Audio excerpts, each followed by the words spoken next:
যুক্তরাষ্ট্রকে কাগজে বাঘ বলছে ইরানিরা। পারস্য সভ্যতার উত্তরসূরিদের কণ্ঠে আপোষ না করার প্রত্যয়।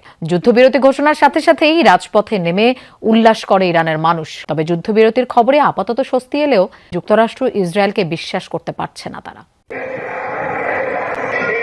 ডোনাল্ড ট্রাম্প যখন পুরো ইরান আর তার জনগোষ্ঠীকে ধ্বংসের হুঁশিয়ারি দিয়েছেন, তখনও অকুতভয় ইরানিরা সব বিদ্যুৎ কেন্দ্র আর সেতু উড়িয়ে দেওয়ার হুমকির তোয়াক্কা না করে সেসব স্থাপনার সামনেই মঙ্গলবার মানববন্ধন করেছে পারস্য নাগরিকরা।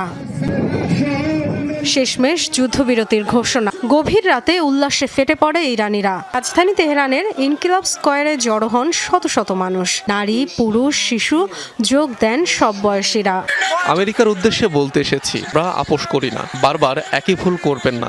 আমেরিকা যে আসলে কাগজে বাঘ তা পুরো বিশ্বের সামনে প্রকাশ পেল। জানলো তারা ফাঁকা আওয়াজ করে।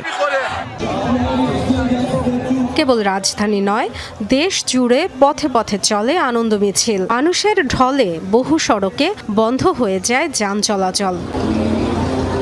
অবশ্য যুদ্ধবিরতিতে স্বস্তি ফিরলেও যুক্তরাষ্ট্র ও ইসরায়েলের প্রতি এখনও তীব্র অবিশ্বাস ইরানিদের। আমেরিকাকে বিশ্বাস করা যায় না যতক্ষণ না নিরাপত্তা পরিষদে রেজুলেশন পাশ হচ্ছে, ক্ষতিপূরণ না দিচ্ছে। শান্তি চায়, কিন্তু দুর্ভাগ্যজনকভাবে এমন কারো সাথে কথা বলতে হচ্ছে যাদের বিশ্বাস করা যায় না। বিভিন্ন দেশের সাথে একই অপকর্ম বারবার করেছে। ইরান শাসকদের প্রতি সমর্থন জানান নাগরিকরা। সর্বোচ্চ ধর্মীয় নেতা মুস্তাফা খামেনির ছবি ও জাতীয় পতাকা হাতে চলে slogan death to America, death two Israel, death two compromise. যুক্তরাষ্ট্র ও ইসরায়েলের পতাকা পুড়িয়ে জানানো হয় প্রতিবাদ। ডরথি তাসরিন,